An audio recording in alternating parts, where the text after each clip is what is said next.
Welcome to another Down the Rabbit Hole video. I saw a video on YouTube for this thing and I don't see too many other people talking about it, so I got one. It is the retro arcade racing game. About as generic a name as you can find. So no wonder there doesn't seem to be too many people talking about it, or maybe there is and it's so generic that I can't find it or search for it properly. But anyway, it's another one of these little mini cabinets. The difference being with this one, it's got a steering wheel. Can you make that out? Yeah, it's got a steering wheel inside. So these are racing games, hence the title, which is something you don't really see a lot of. I've always thought to myself, with the My Arcades and the basic funds, why don't you guys put out a machine, a little mini cabinet with a steering wheel on it? These guys have. So I got this. I had to buy this from Amazon.co.uk, so it's not available in North American Amazon as far as I could tell, but I got it and it's not terrible. It's one of these typical, it's got 30 games, most of which are repeats. They're not fantastic. There's nothing really stellar here, but because of the steering wheel control of it, I thought, and it's, it's got like brakes and power, or a shifter and all that kind of stuff. I thought, this is a little different, so let's try it out. Now I'll just show you what it's like inside. Comes out in one big piece. There's some instructions down there, and of course we have the ever-present removable little screen protector. There we go. And here is the unit itself, the Retro Racer. Ready, set, go. Steering wheel, several buttons, takes three AA batteries in the back.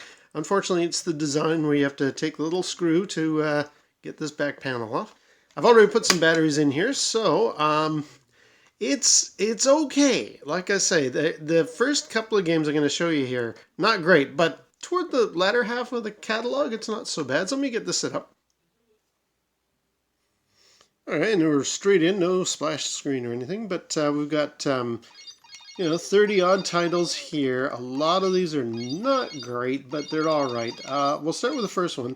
There is a reset to come back to this screen. There's a start to start a game. There is a volume, which I will be using on one game, and then the two buttons and the shifter. So let's just start off with the first one, Ardent Rally. There we go. And this one, you're just racing to get to the finish line. Now, you'll probably see some little glitches on the sides of the wall of the side of the road. That seems to be a problem in the game itself. Other titles don't have this issue. I'm not going very quickly because I got to now put it into high gear. There we go. And essentially, I just want to drive to the end of the game. Shortest amount of time is the best. It does that bad sort of beeping noise. That's indicating you're squealing your tires as you turn a corner. It gets very annoying after a while, but there we go. Whoa.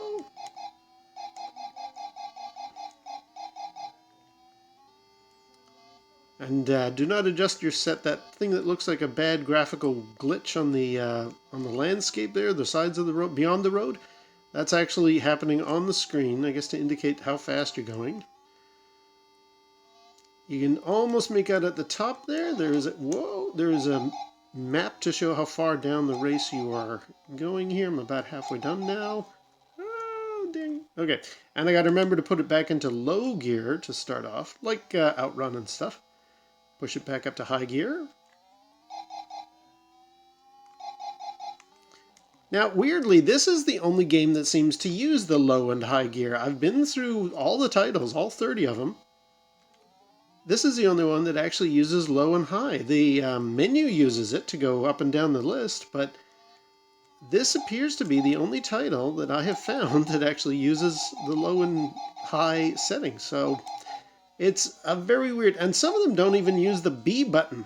Like, it's a weird combination of, you've got all of these options, and I don't recognize most of these titles. Like, I don't know if these are ported from other little cheap systems or something, or maybe they're like NES ROMs. In fact, there is one that is definitely an NES ROM. But I don't see why, if you've got all these things like a gear shift, why not use it? How come this is the only game that does? For those who are asking, how does it feel to steer? It's essentially a glorified D-pad. Like, I am able to make turns here, but there's no finesse to it. Like, there's no analog amount here. I think it's almost got like basically a roller that's pushing a D-pad. Like if I wiggle the thing, you can see that it's essentially digital. Like it's going left or right. There's no real. I got hit. There's no real. Like if I give it a very slight turn, you see it's like left, right, or not. It's not really a steering wheel. So it's, as I say, like a little roller is pushing on a D-pad, and that's giving you the sensation that this is a steering wheel, but it's not really a steering wheel. Not proper, anyhow. Okay, well here, let's see if we can let's go to a different game here. Second one on the list, Racing Rivalry. So I'm the top car, and basically we just want to race and get to the other side. Now, at first you think there's nothing going on. Obviously, as I say, I'm the top car. It looks dead boring, but eventually there are going to be obstacles on the road, and he's going to hit some, and I'm going to hit some. Yeah, I see some obstacles there. And whoever does not hit the obstacle wins is basically the whole premise of this game. Pretty dull, but like there's no way to speed up or slow down. Again, this does not use the shifter, and hitting B doesn't even slow me down either. So it's really just hold the button and avoid hitting rocks in the road or oil slicks. And that's the whole game. This is somewhat representative of most of the games on this machine. They are not terribly exciting. Oh, there we go. Okay, I hit an oil pad. So now I'm behind him, and he's going to win the race, barring him hitting some stuff. Yeah, so he's won. That's that one. Let's try out Speed Challenge. This is where it really starts to show how bad this machine is. So I'm the blue car, and you can see, like, now I've got way too much control. I'm spinning out of control here just to try and get a turn. And there's all these graphics that are chasing after me. I feel like I'm playing Pac-Man 256. Like, this is really, really bad. And not much fun. I mean, it's a very simple, it's a simple course that I'm on, but I'm just not getting around here very well. Like, look at that. They've already lapped me. This is awful. And unfortunately, there are quite a few games like this. Let's go out of here. So I won't be playing all 30 games here. I've made a few selections. There's an interesting one down here, Pong Pong. This is another case of, I don't know what the heck is going on here. So, what, we got 4 corners, and I think I'm the middle car there? Yeah, I'm the middle car, but I don't know what I'm supposed to do. Like, is this a racing destruction? Well, I just got hurt. And I fell down a hole. What am I even doing here? It's not great. It's not a fun game. Maybe I'm supposed to avoid those holes? I don't know. Am I supposed to be hitting these guys, knocking them into the holes, maybe? If so, I don't really get what I'm doing. It's not great. Bunch more games here. Just going to bypass a lot of them. This one's not bad. This is weirdly like River Raid on the Atari 2600. I'm actually flying and going left and right, picking up these little gems, whatever the heck these are, and avoiding getting hit by the airplanes that come from side to side. So that's something. This one's okay. Not great, but it's okay.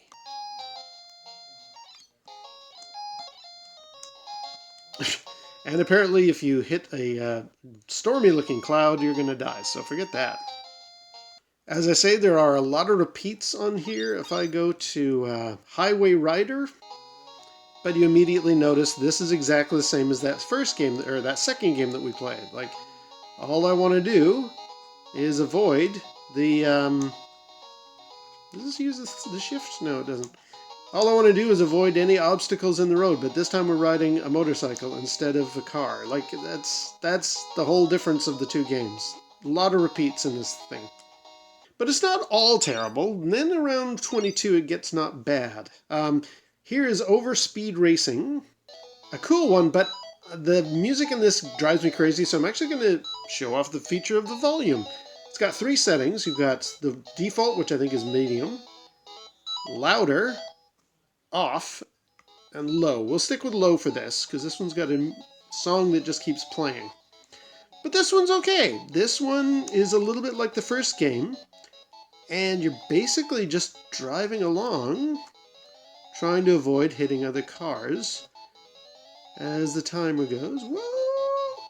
Oh, darn it. Okay. Oh, is it the amount of fuel? Yeah, maybe it's the amount of fuel you have. This one almost feels like the controls have a little bit of an analog nature to them. Like if I crank it, I go a certain speed left and right. And if I just do a little bit of movement, it sort of feels, well, there we go, game over. It sort of feels like you've actually got something with that steering wheel, but honestly, it's not. And as I said, there are definitely some NES ROMs in here. For example, Tip Moto. That music sounds familiar.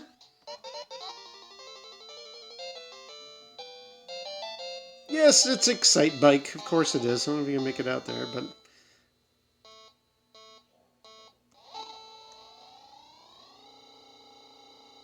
In fact, can I pause? Hang on, let's just... Yeah, you can make out... There we go. Okay. Yes, you can make out there. It's definitely Excite Bike.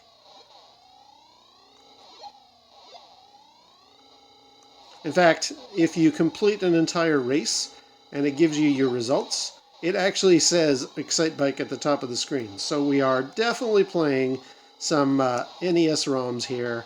No question about it. Does it hold your high score? No, it does not. Not even between levels. So yeah, it's not, if you're looking for something that's going to maintain high scores, this is not the game for you, or this is not the cabinet for you. Panzerfly Car is not bad, though. This one I like.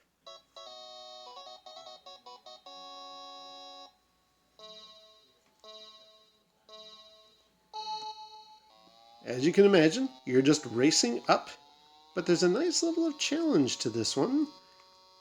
There will be... all the green cars are fine, they're static, but then there will be red cars, that guy there. They'll try to actually drive into you, so you got to avoid them, like him. You can actually ping-pong across the road a little bit and actually... whoa! But maintain your control sometimes. There are fuel trucks. Ooh, see, you got me. Darn it. There are fuel trucks or fuel pickups, I can't recall. And, again, shifter does nothing in this. So if you pick up fuel, you can continue. Oh, you bugger.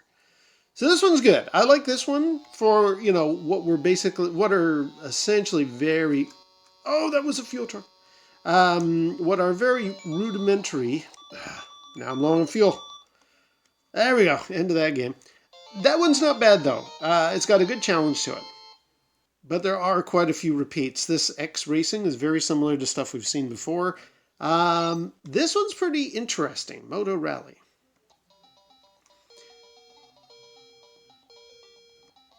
In this, I'm just driving, obviously. It never turns. The road remains completely straight the whole time. But I want to avoid the other motorcycles that are out here with me. There will eventually be fences like you just saw. It's I was thinking it might be like road rage. I did try to swing at some of these guys. No dice, so that's fine. And this one you just go till the time runs out. It looks nice though. Oh darn it. It looks really nice. Like it's not the greatest gameplay. It's not... it is sort of challenging. These guys do eventually weave around a bit. And again, shifter does nothing. Yeah! Unless you hit a rock, hit a fence. But it looks very good. You got a real sense of speed coming off this one. So this one's not bad. And I'll end off with a really good one, highway racing.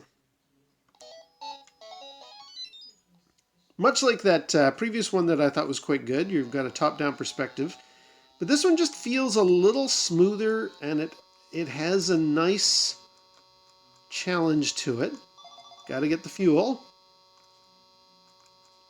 This one looks really good. This was the kind of thing I was thinking, ooh, and he smashed.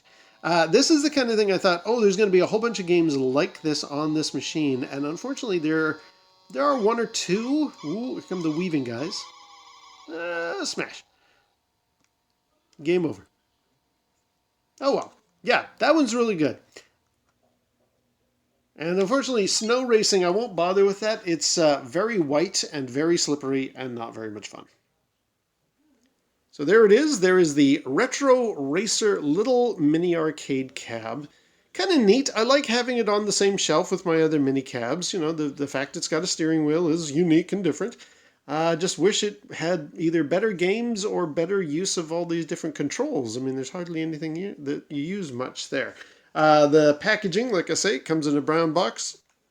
Retro arcade racing game. Very, very generic. I'll put a link below to the Amazon UK listing that I found this on. And if you're interested, if this looks intriguing, go for it. I say again, I've only seen one other video talking about this thing. So I hope this has a little more depth to it and something that people might be interested in picking it up. All right, well, until next time, we'll see you down the rabbit hole.